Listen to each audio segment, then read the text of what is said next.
جب وہ دیتا پھر سمجھ ہی نہیں آتی آتا کہاں سے ہے حضرت جی.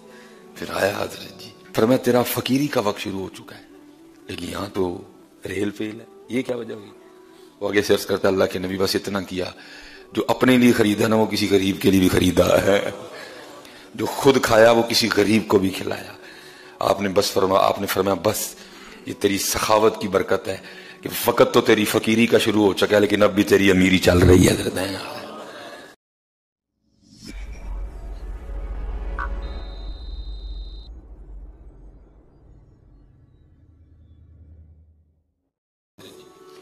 لکھا ہے کہ امام احمد بن حنبل رحمۃ اللہ تعالی روز حضرت کے پاس جایا کرتے تھے, روز حضرت بشر حافی کی بارگاہ میں روز حاضری دیا کرتے تھے حضرت.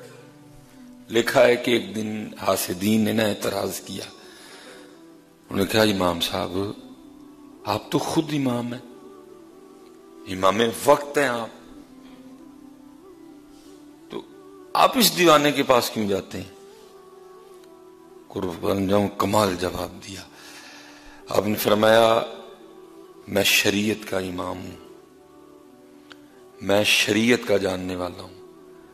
بشر حافی کے پاس اس لیے جاتا ہوں کہ جن کی شرع اور شریعت ہے نا یہ ان کو بڑا جاننے والے ہیں. آیا اس پائے کے ولی تھے حضرت بشر حافی رحمۃ اللہ. لکھا ہے کہ جب تک حضرت بشر حافی کو کہ آپ ننگے پاؤں رہتے تھے حضرت, جب آپ کی توبہ قبول ہوئی نا, جب آپ پہ کرم ہوا تو آپ اس وقت ننگے پاؤں تھے, پھر آپ نے ساری زندگی جوتی نہیں پہنی حضرت, اب ننگے پاؤں رہے. اور پھر لکھا ہوا ہے کتابوں نے کہ اللہ نے جانوروں کے دلوں میں بھی یہ ڈال دیا تھا کہ میرا جو بشر ہے وہ میرا دوست ہے, وہ ننگے پاؤں رہتا ہے, اس لیے کوئی جانور بھی آپ کے شہر کا نا راستے میں گوبر نہیں کیا کرتا تھا. ایک دفعہ کو اللہ کے ولی تھے تو وہ شہر سے باہر تھے, جب وہ شہر واپس تشریف لائے تو راستے میں کسی نے گوبر کیا ہوا تھا, انہوں نے اسی وقت پڑھا انا للہ و انا الیہ راجعون. اور ساتھ لوگ تھے, انہوں نے کہا حضرت یہ کس بات پہ؟ آپ نے فرمایا حضرت بشر حافی کا انتقال ہو گیا. لوگوں نے کی حضرت آپ تو شہر سے باہر ہیں, آپ کو کس طرح پتہ چلا؟ آپ نے فرمایا جب تک بشر حیات تھے کسی جانور نے راستے میں کبھی گوبر نہیں کیا, کہ اللہ نے لوگوں کے جانوروں کے دلوں میں ڈال رکھا تھا میرا بشر ننگے پاؤں رہتا ہے اس لیے راستے میں کوئی گوبر نہ کرنا, کہیں میرے دوست کے پاؤں نہ گندے ہو جائیں. یا جو راستے میں گوبر پڑا ہے اس بات کی نشاندہی کر رہا ہے کہ حضرت بشر حافی کا انتقال ہو گیا. حضرت اس قدر اتنے جلیل القدر اللہ کے دوست تھے حضرت, اتنے شانوں والے یہ اللہ کے ولی تھے حضرت بشر حافی رحمۃ اللہ تعالی. لکھا ہے ایک دن کسی شخص نے آپ سے کہا کہ میں دیکھتا ہوں کہ آپ موت سے بڑا ڈرتے ہیں. اللہ حضرت جی ہم نہیں ڈرتے, کوئی بے عمل ہونے کے باوجود نہیں ڈرتے. عمل نہیں ہے, نمازیں نہیں ہے, تقوی نہیں ہے, حلال نہیں ہے, پاکیزگی نہیں ہے, لیکن ڈرتے نہیں. بلکہ آپ رہے جو ہمارا مذہبی طبقہ ہے نا, ہمارا بھی یہی حال ہے حضرت جی. ہم بھی اسٹیجوں پہ کھڑے ہو کے رولا ڈال رہے ہیں مینو روز حشر دا ڈرنا, کوئی کہتا ہے مجھے دیکھ کے آ جائے گا جہنم کو بھی پسینہ. لیکن حضرت بشر حافی رحمۃ اللہ تعالی علیہ کیفیت یہ ہے کہ دیکھ کے بندہ کہہ رہا ہے حضرت میں دیکھ رہا ہوں کہ آپ موت سے بڑا ڈرتے ہیں, ہم نہیں ڈرتے, ہمیں ڈر ہی نہیں ہے کہ ہم نے پیش ہونا ہے. مالک پوچھے گا بتا بندے کیا کر کے آیا تو, کدھر ہے تیری نمازیں؟ کیا تیرے کان میں حی علی الصلاۃ کی آواز نہیں آتی تھی؟ ایک شادی کا تجھے کارڈ آ جاتا تھا, اس کی تو بڑی تیاریاں کرتا تھا. کیا تیرے کان میں آواز نہیں آتی تھی قبا سے؟ کیا تیرے کان میں آواز نہیں آتی تھی مہاجرین سے؟ کیا تیرے کان میں آواز نہیں آتی تھی ساتھ والی مسجد سے؟ کیوں نہیں تو نماز پڑھنے آیا؟ ڈر ہی نہیں کسی کو, کسی کو پرواہ ہی نہیں کہ کسی نے ہمیں پوچھنا, ہم نے کسی کو جا کے جواب دینا. ایسی بے خوفی چھائی ہے. تو نے کیوں داڑھی نہیں رکھی؟ تو نے کیوں سر پہ ٹوپی نہیں رکھی؟ تو نے کیوں میرا ذکر نہیں کیا؟ تو تجھے مال دیا تھا کیوں تو نے میرے راستے پہ خرچ نہیں کیا؟ تو نے کیوں صلہ رحمی نہیں کی؟ کیوں تو نے معاف نہیں کیا؟ کیوں تو نے پردے نہیں ڈالے؟ ڈر, ایسی بے خوفی تاری ہے, کوئی ڈر ہی نہیں کسی کو.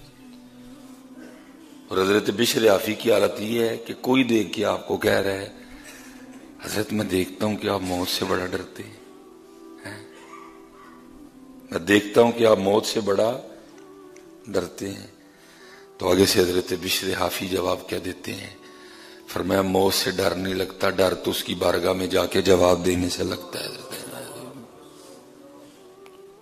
موت سے ڈر نہیں لگتا، ڈر تو اس بات پہ لگتا ہے کہ اس کی بارگاہ میں جا کے جواب کیا دینا ہے. اور ہمارا حال یہ ہے کہ ہم انتظار کرتے ہیں حضرت کوئی مصیبت زدہ کو پریشان ہو، ہم پھر اس کے پریشان ہونے کا فائدہ اٹھائیں. میں حضرت گاڑی کی نمبر پلیٹ بنوانے چلا گیا. ظاہر ہے سفر کرنا ہوتا ہے، آپ کو پتا ہے ذرا موٹر وے پہ بڑی سختی ہے کہ وہ جو ہے نا نمبر پلیٹ کے بغیر گاڑی موٹر وے پہ نہیں چڑھنے دیتے. میں گیا نمبر پلیٹ، میں نمبر پلیٹ بنوانی 700 روپیہ، کل لے جائیو آ کے. میں نہیں ذرا ایمرجنسی چاہیے، میں سفر تے نکلنا ہے. نہیں پھر 1500 لگے گا. اللہ مجھے 1500 سے کوئی فرق نہیں پڑا. اس نے کچھ زیادہ نہیں کیا، اسی طرح پلیٹ کاٹی، اسی طرح اس پہ اس نے نمبر لکھا، کچھ بھی نہیں کیا. ہوتا نا کچھ زائد کیا اس نے. ہم انتظار کرتے ہیں کیونکہ پریشان آئے. اللہ وہ ڈھیروں ثواب کما سکتا تھا. کوئی نہیں حضرت نہیں دے دینا، ایڈا کیڑا مسئلہ ہے. دی نا اس نے مجھے 1500 میں بھی تو دی نا، تو 700 میں کیا تھا حضرت جی، وہ جو کہہ رہا تھا کل لے جانا. ہم انتظار کرتے ہیں حضرت کوئی پریشان ہو اور پھر ہم اس کی پریشانی کا فائدہ اٹھائیں. نہ اٹھانا کبھی. تم نے اس کی پریشانی کا فائدہ نہیں اٹھایا، تم نے ایک ایسا گڑھا کھودا ہے جس میں یا تو ان قریب تم خود گرو گے یا تمہارے گھر والوں میں سے کوئی گرے گا. تم نے وہ کانٹے بچھائے ہیں جو ان قریب یا تمہارے پیروں میں چبھیں گے یا تمہارے گھر والوں میں سے کسی کے پیروں میں چبھیں گے. اس لیے کام آنا ہمیشہ لوگوں کے ہمیشہ لوگوں کے کام آنا. مال کو اللہ کے راستے میں خرچ کرنا. اور قربان جاؤں جناب صدیق اکبر رضی اللہ تعالیٰ عنہ سارا کچھ لے کے حاضر خدمت ہوئے. پوچھا ابو بکر، اللہ حضور کو سارا ہی پتا تھا، پھر بھی پوچھا ابو بکر کیا چھوڑا کیا لائے؟ عرض کی محبوب جو تھا لا کے پیش کر دیا. تو فرمایا گھر والوں کی چھوڑ کے آیا؟ فرمایا اللہ اور اللہ کا رسول چھوڑ آئے ہیں. اور جہاں سے بات چلو آگے تھوڑی نکل گئی، ہمیشہ پتہ ہے ہم خرچ کرتے ہیں تو ہمارا بڑھتا کیوں نہیں؟ کیونکہ حضرت ابھی ہم اس لیول پہ نہیں آئے کہ ہمارا خرچ کرنا خالصتاً اللہ کے لیے ہو. کیونکہ جب ہم خرچ کرتے ہیں تو کہیں نہ کہیں یہ لوگ موجود ہوتے ہیں، دل میں خیال ہوتا ہے کہ لوگوں کو پتہ لگے کہ میں نے خرچ کیا ہے، لوگ جانے تاکہ میری تعریف ہو. حضرت ابھی ہم لوگوں میں پھنسے ہوئے ہیں. جس دن ہم لوگوں سے نکل گئے اور ہم نے خالصتاً اس کے لیے خرچ کرنا شروع کر دیا تو بھائی جہاں نبی علیہ السلام فرما رہے ہیں کہ بڑھے گا بڑھے گا بڑھے گا، پھر کون روک سکتا ہے بڑھنے سے حضرت؟ لیکن ابھی ہم کہیں نہ کہیں لوگوں میں پھنسے ہوئے ہیں حضرت.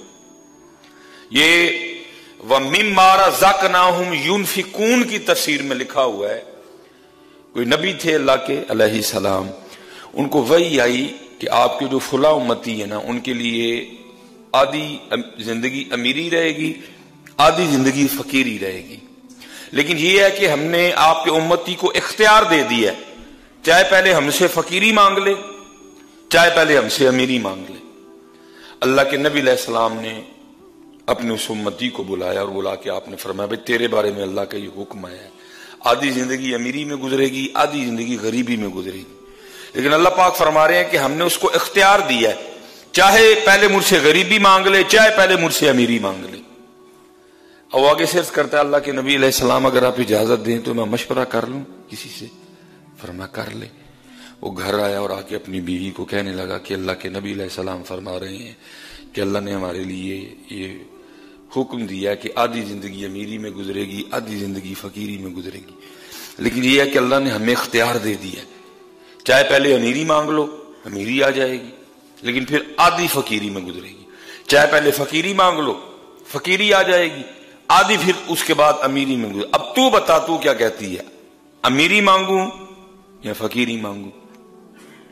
اس نے کہا تو کیا کہتا ہے؟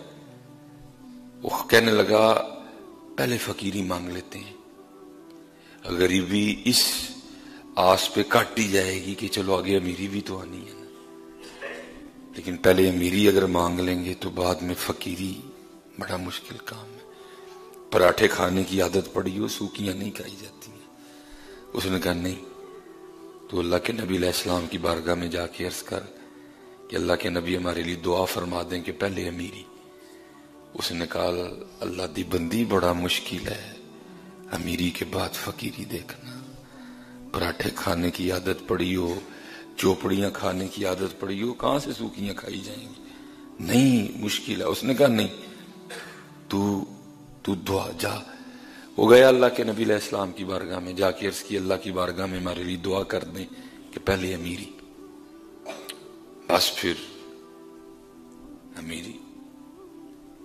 اب دیکھیں نا حضرت، یہ جو سامنے آپ بیل دیکھ رہے ہیں اس پہ کوئی پتہ نہیں ہے، لیکن حضرت جب اس کا آرڈر آنا ہے نا تو آپ کو سمجھ نہیں آنی اس بیل نے کیسے پتوں سے بھر جانا ہے حضرت ہے۔ کوئی مزدور نہیں آئے گا پتے لگانے، کوئی فیکٹری کی گاڑی نہیں آئے گی، کوئی اس کو آ کے پہلے انجینئر چیک نہیں کرے گا، کچھ بھی نہیں ہوگا، کوئی سیڑھی نہیں لگے گی، کچھ بھی نہیں ہوگا۔ بس کیا ہوگا، انما امرہ اذا اراد شیئا ان یقول لہ کن فیکون۔ یہ جو آپ بیل باہر دیکھ رہے ہیں نا، بالکل جس پہ کوئی پتہ نہیں ہے، اگر جو تھوڑے بہت ہیں وہ بھی زرد ہو چکے ہیں، کوئی سبز پتہ نہیں ہے، زرد ہیں سارے کے۔ یہ پتے کسی فیکٹری میں نہیں بن رہے، یہ فیکٹری ایریا میں کوئی فیکٹری نہیں ہے جہاں ان درختوں کے پتے بنائے جا رہے ہیں۔ اور اب جناب تیاری ہو رہی ہے کہ ین قریب بہار آنے والی ہے، مارچ میں اپریل میں، تو جی بھائی مزدور ہائر کرو، ایک ایڈ دے دو بھائی، اربوں کی تعداد میں درخت ہیں، بندے درکار ہیں، پتے لگانے ہیں ان کو، کچھ بھی نہیں ہوگا۔ کیا ہوگا، انما امرہ اذا اراد شیئا ان یقول لہ کن فیکون۔ جویں حضرت نو پتے لگتے ہیں نا، ایتھے بھی پھر انج ہی ہوندا ہے حضرت، جب وہ دیتا پھر سمجھ ہی نہیں آتی آتا کہاں سے ہے حضرت۔ پھر آیا حضرت جی، امیری آ گئی۔ اس بیوی نے جس نے مشورہ دیا تھا کہ پہلے امیری مانگ، اس نے کہا اب تو اگر چاہتا ہے نا کہ تیری امیری قائم رہے تو پھر ایک کام کرنا، اگر ایک چادر اپنے لیے خریدے نا تو کسی غریب کے لیے بھی خریدنا، اگر کوئی جوڑا اپنے لیے خریدے نا تو کسی غریب کے لیے بھی خریدنا، جو اپنے گھر میں پکائے اس میں سے کسی غریب کو بھی حصہ دینا، تیری امیری کو کچھ بھی نہیں ہوگا۔ وہ اللہ کے نبی علیہ السلام کا گزر ہوا، دیکھتے کیا ہے، ریل پیل ہے جی، لیکن وقت جو ہے نا وہ فقیری کا شروع ہو چکا ہے۔ اللہ کے نبی علیہ السلام نے اس بندے کو بلوایا، آپ نے فرمایا تیرا فقیری کا وقت شروع ہو چکا ہے، لیکن یہاں تو ریل فیل ہے، یہ کیا وجہ ہوئی؟ وہ آگے سے عرض کرتا اللہ کے نبی بس اتنا کیا، جو اپنے لیے خریدا نا وہ کسی غریب کے لیے بھی خریدا ہے، جو خود کھایا وہ کسی غریب کو بھی کھلایا۔ آپ نے فرمایا بس یہ تیری سخاوت کی برکت ہے کہ فقط تو تیری فقیری کا شروع ہو چکا ہے لیکن اب بھی تیری امیری چل رہی ہے۔ حضرت اپنے اللہ کے لیے خرچ کرنا اور کوشش کرنا جتنا چھپا کے خرچ کر سکو اتنا چھپا کے کرنا کسی کو، کیونکہ کہا گیا ہے بہترین صدقہ وہ ہے جو دائیں ہاتھ سے دیا جائے بائیں کو بھی پتہ نہ چلے۔ بہترین صدقہ وہ ہے جو دائیں ہاتھ سے دیا جائے بائیں کو بھی خبر نہ ہو۔ حضرت ہاں، اگر آپ اس لیول پہ پہنچ چکے ہیں، آپ اتنے مضبوط ہو چکے ہیں کہ آپ کے اندر دکھاوا ریا نہیں ہے، آپ چاہتے ہیں کہ میرا عمل ترغیب کے لیے ہو، دوسرے بھی دیکھ کے کریں تو ٹھیک ہے، پھر جائز بھی ہے، لیکن حضرت جی پہنچتا کوئی جی ہوتے پڑا کوئی مائدہ لال پہنچ جاتے ہیں، نہیں تو کہیں نہ کہیں حضرت یہ خیال آ ہی جاتا ہے حضرت